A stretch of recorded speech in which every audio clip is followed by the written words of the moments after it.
What's up, you guys? Anthony here, and in this video, I'm going to be showing you how to scale to $10,000 a day with mass desire testing. And this is the exact framework that I've used to help hundreds of people now at this point scale to their first $1,000 a day, and dozens of people scale to 100K a month, multiple six figures per month, and even seven figures using all these strategies. So without wasting time, let's go ahead and jump into the video because I want to speed run this and stop yapping and actually give you guys help. Okay, so how to scale to 10K a day with mass desire testing. Now, whenever you go to launch a product for the first time, the first thing that we always want to do is test for desire.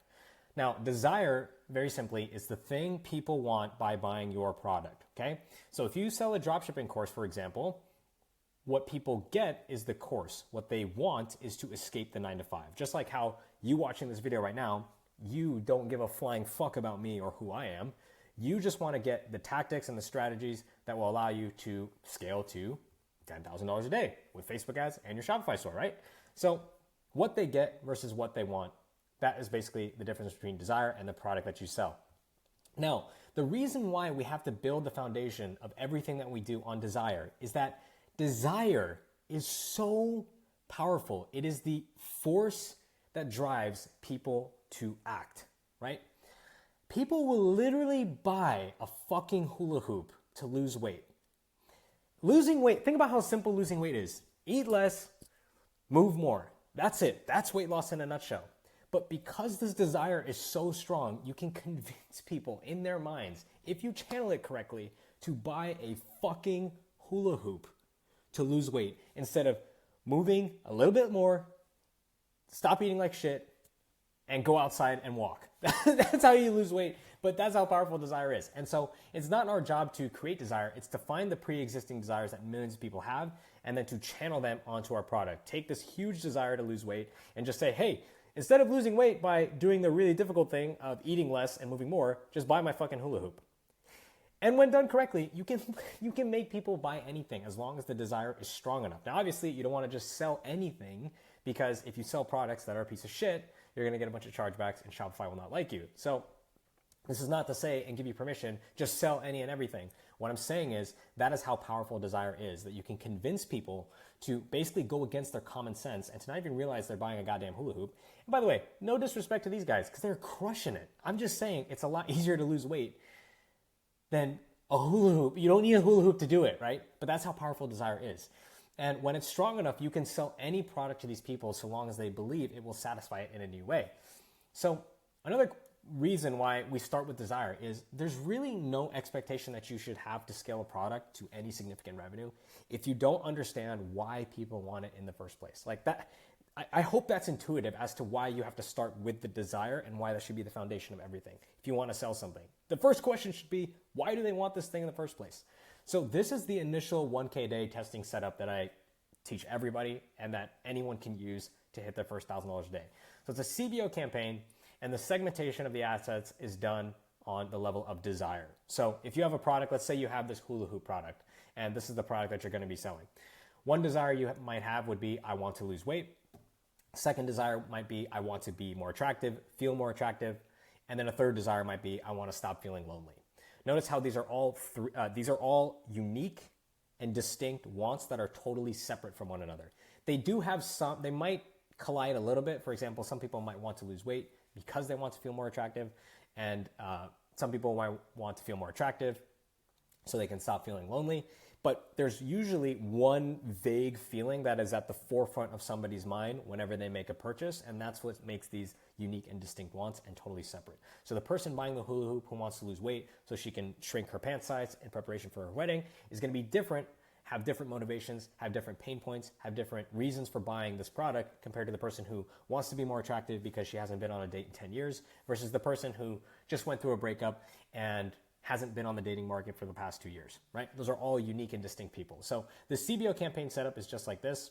You separate on the desires, and then because it's a CBO campaign, you're going to allow for Facebook to allocate the spend to the assets that are most likely to generate the best possible outcome, and you're going to use Facebook's allocation of spend to tell you as the marketer what is the desire that has the most demand and has the most buying potential to build your foundation off of.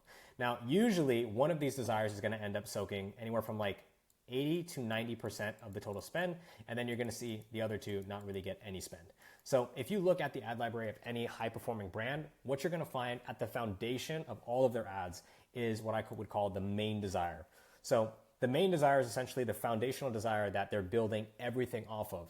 Their angles, their personas, their landing pages, everything is built off of this one foundational desire. You might see other desires being tested, but think about it like the 80-20 rule, which is 20% of the results, or 20% of their inputs are generating 80% of the results.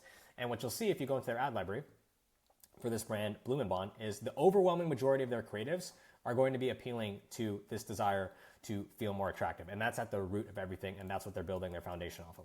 So the question then becomes, the main takeaway of this video and how you get value from it is, how do we find these desires and then leverage them in the copy? Now, the answer to that is research. So this is the 4 to 5 step formula you can use to implement everything that I'm saying in this video and walk away from it and see actual results. So if you want to find the mass desires that are most powerful, that can be applied to your product, that you can leverage in desire testing to be able to scale to $10,000 a day, this is what you need to do. So accumulate a shit ton of research on the avatar and their pain. Number 2, leverage Claude to extract the mass desires. Number 3, test them in your ad account. Number 4, build angles, awareness levels, landing pages, and formats on top of this winning desire. And then step 5, Lambo. Maybe you want a G80, maybe you want an M4. When I was in high school, I really wanted I think it was an F82 M4. Man, maybe I'll get that car one day. But anyways, insert whatever stupid, retarded ass car you want as step 5, because that's the whole point of doing this shit, right? Why else would we do it? Okay, so I'm going to walk you through exactly how I do this for an example product called Bloom & Bond. This is essentially pumpkin seed oil extract in a supplement/pill form. The main premise of this product is it helps women who have taken GLP-1s increase their hair, or reduce hair shedding / reduce hair loss. That's the main premise of the product, and that's what the product is. So in the description of this video, you're gonna find access to what I call the research prompts SOP. And all this is a way for you to execute on step number 1, which was accumulate a shit ton of research, and it's gonna allow you to do it in a matter of minutes, okay? So all you need to do to use these prompts, hopefully you guys already know how to figure this out by now. You go into Claude, ChatGPT, Gemini, whatever your large language model of choice is. I will say for deep research, I've been really liking Perplexity and Claude. Outside of that, I don't really use Gemini anymore. I'm not sure what happened to Gemini. It's kind of fallen off. Anyways, whatever large language model you want, I think Perplexity is the best, but it's also very expensive. And then you just use the prompts like this. So any information that's in yellow, you replace with your information, okay? There's some example ways that I filled this out before.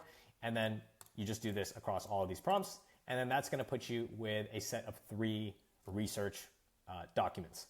These research documents, when you're done, will look something like this, okay? I've got my competitor deep research, I've got my awareness research, and then I've got my psychographic research as well. And as you can see, pages and pages and pages of research on my avatar, which is amazing. Now you take all of this research and then you go into Claude and you literally ask it, once you've put it into a project, you literally just ask it, can you please extract the mass desires from this research? Now for me, I actually have a 5-step prompt list to be able to extract mass desires. The first of which is training the AI on what is and isn't a mass desire. And then I run this, and then I'm able to, after this 5 steps, figure out what is the most powerful mass desire from this research. Now, as you can see, basically what I'm doing is just training it on what a mass desire is and what a mass desire looks like, and then I put in the actual mass desire extraction prompt.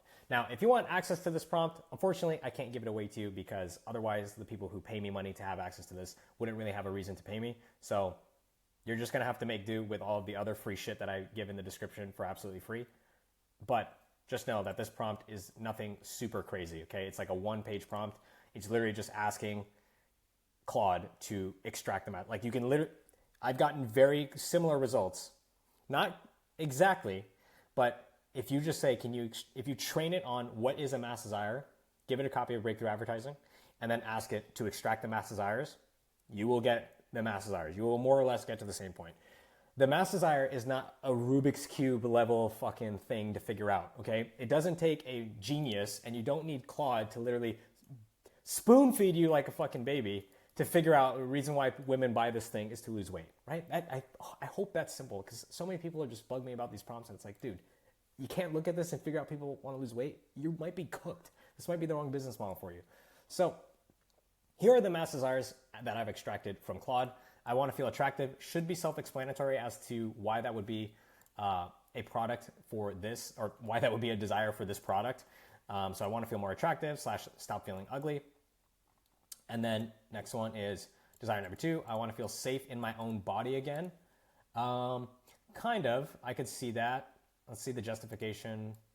Okay, I guess the justification is that people are thinking that this hair loss might be attributed to something they call the big C word, which I'm not going to say. So I could kind of see that, but I really don't see, I sort of disagree with the desire there. But anyways, what you want to make sure of when you're extracting these mass desires is that you're not conflating a solution to the problem or a statement about the problem being solved with the desire. So here's what I mean by that. This is a good example of what people would say is a desire. Like, I want to stop my hair from shedding, but that's not the desire. That is the outcome that the product delivers that allows people to achieve the desire. So the way I picture it is like this. Imagine that this is your avatar right here, and then this is the desire. This is the thing they want to get, right? So your avatar wants to go over here to the desire, right? But they can't. Why can't they go over there? Because there's this giant problem in the way, right? Their hair is shedding, let's say. So they're like, fuck, I wish I could just get over to that desire, but they can't because this problem is in the way.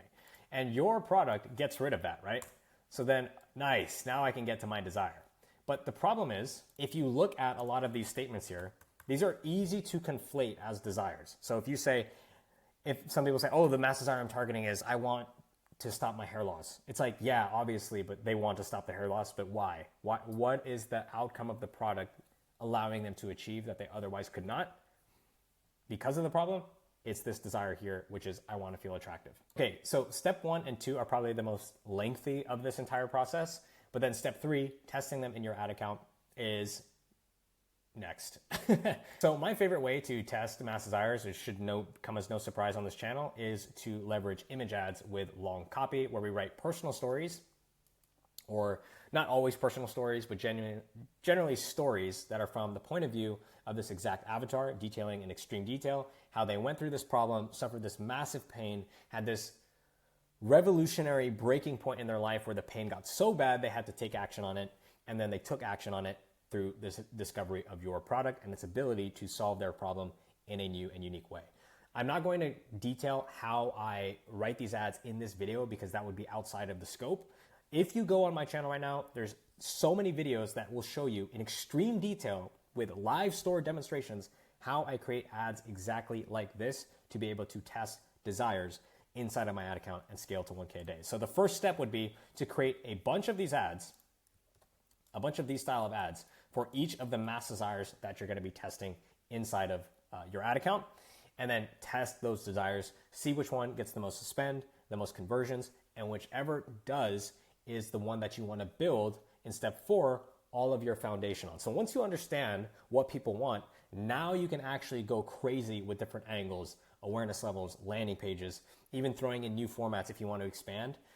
But you can't do any of that until you understand what the fuck people want in the first place. Just to show you an example of what that looks like when done in practice, if you look at this brand, Sarah Mitchell, you're going to see this desire to feel more attractive at the foundation of their ads. And these guys, at least at the time of recording, have 122 ads.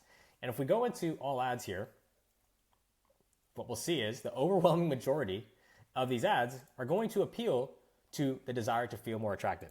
I started with Wegovy and cheated on my husband with my husband, okay? What is that talking about? Obviously feeling more attractive. My husband left me for his 27-year-old assistant because of my GLP-1. My name is Sarah.